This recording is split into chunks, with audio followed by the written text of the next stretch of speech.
క్రీస్తునాథుని యందు ప్రియ సహోదరి సహోదరులారా, ఈరోజు మనము పునీత దమియాను వీరిని కొనియాడుతూ ఉన్నాం. వీరు గురువు, కుష్టి రోగుల అపోస్తలుడు, మతసాక్షి.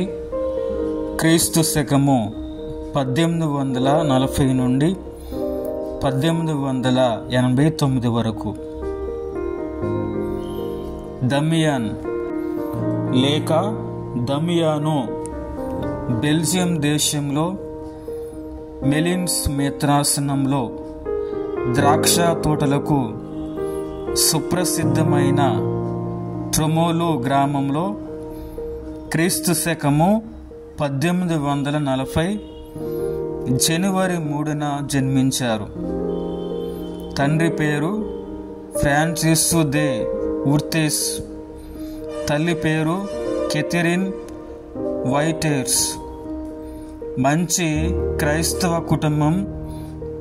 వీరికి గల 8 మంది సంతానంలో దమియాను గారు 7వ వారు. దమియాన్ పుట్టినరోజునే జ్ఞానస్నానం ఇవ్వబడి జోసెఫ్ అని నామకరణం జరిగింది.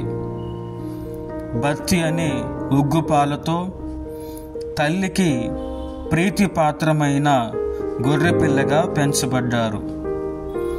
ఈ బాలునికి కేవలము 5 సంవత్సరాల ప్రాయంలో ఒకసారి దగ్గరలోని మైదానంలో గొప్ప అంగడి ఎగ్జిబిషన్ జరిగి ఉండగా గ్రామంలోని పిల్లలందరూ అక్కడికి చేరారు. జోసెఫ్ మాత్రము కనబడలేదు. నేరుగా గుడికి వెళ్ళి చూడగా అతడు పీఠం ముందు మోకరిల్లి ప్రార్థిస్తూ ఉన్నాడు.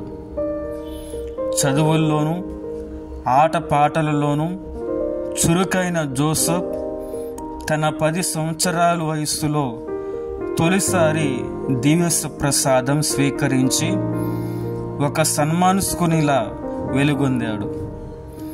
జోసెఫ్ అన్నలలో ఒకరైన పంపిల్ తాను గురువు కాగోరి 1853లో ఆగస్టులో ప్రవేశించి 1857లో లావెయిన్ పట్టణంలో పిక్పూస్ అనే పేటలో గల యేసు మరియా పవిత్ర హృదయాల సభ దానిలో ప్రవేశించారు.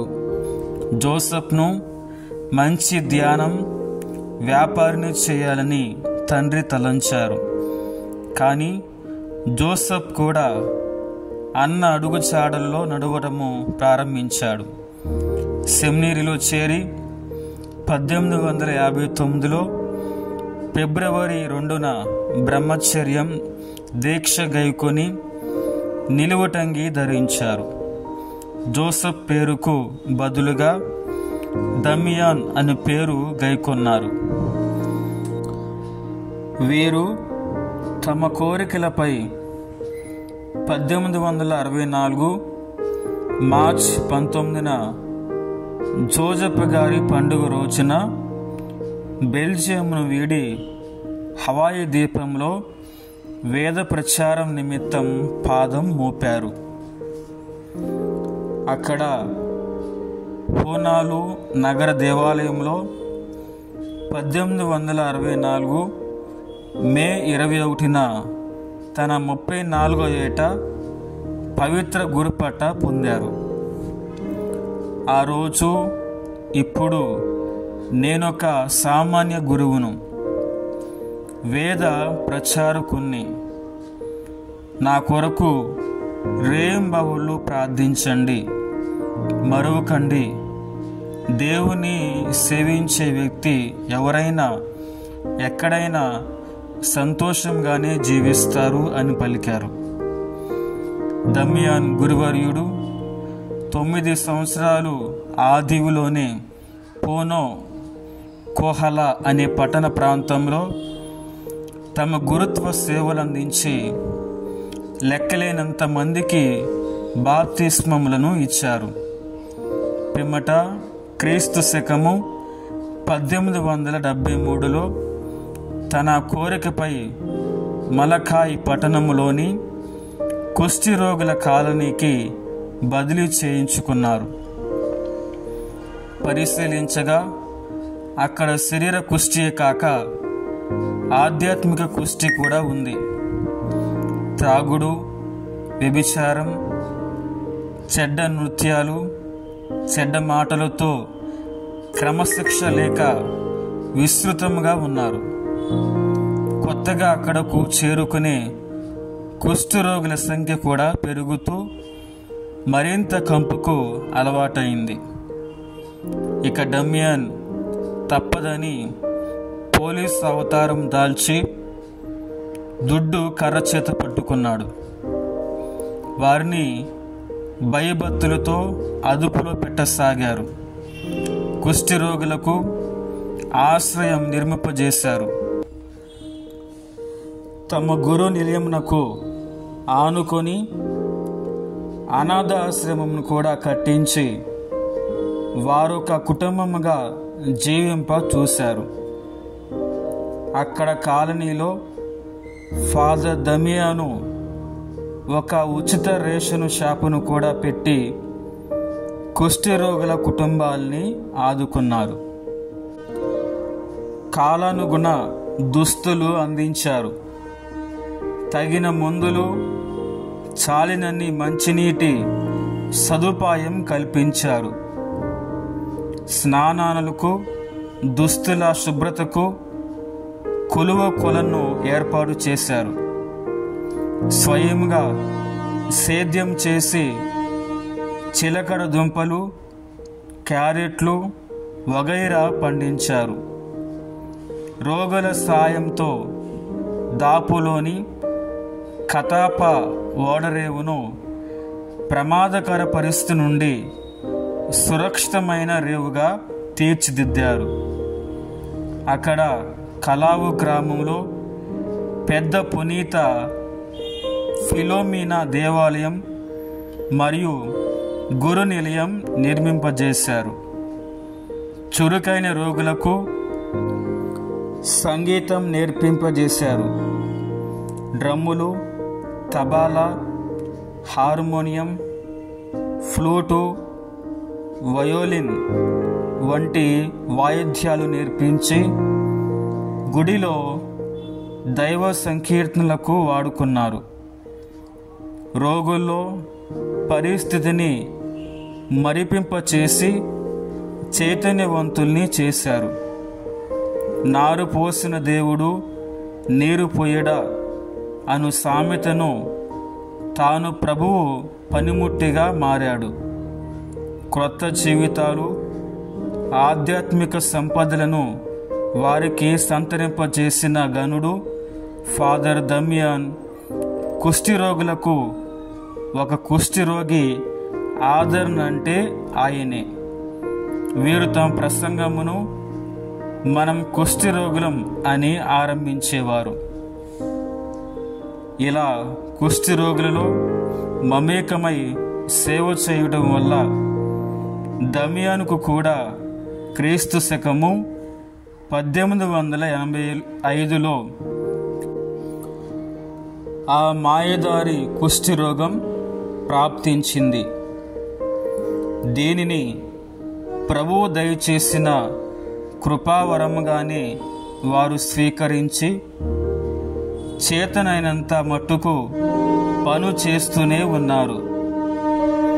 వీరి త్యాగమయ జీవిత చరిత్ర ఆనాటి పత్రికలలో ముద్రింపబడి సంచలనం సృష్టించింది. ఈ వార్త తెలుసుకొని వారి 83 ఏండ్లు వితంతువు తల్లి తల్లడించింది. తనను, తన కుమారుని ఒక్కసారే మోక్షమునకు తీసుకోమని దేవుణ్ణి ప్రార్థించింది. దేవమాత నామస్మరణతో కన్ను మూసింది ఆ దయగల వికల హృదయ తల్లి. ప్రపంచం వారిని వేనోళ్ళ కొనియాడింది. ఫాదర్ దమియాన్ ప్రభువుని అనుసరించిన బలమైన విశ్వాసి, దేవుని మంచితనాన్ని నమ్మిన వ్యక్తి. ఆ నమ్మికను ఆచరించి చూపారు. ఎందరో కుష్ఠరోగులు, అనాథులు, పాపాత్ములను తన సోదరులుగా గాంచి ప్రేమ కరుణ కురిపించి వారు క్రీస్తును అంటు పెట్టుకునేలా చేసి క్రీస్తు ఆత్మల దాహాన్ని తీర్చారు. లోకాశల్ని, కీర్తిని ఘోరంగా ఓడించారు. దేవుని సేవ, దీనుల సేవ అనే అంత భారమైన సిలువ కాడిని సులువుగా మోసారంటే దేవుని ప్రత్యేక కృపావరమే. నిరాశ దీవిలో దేవుని యొక్క కృపావరమే. నిరాశ దీవిలో దేవుని యొక్క ప్రేమ శక్తియే ఫాదర్ దమియాన్ అని కీర్తింపబడ్డారు.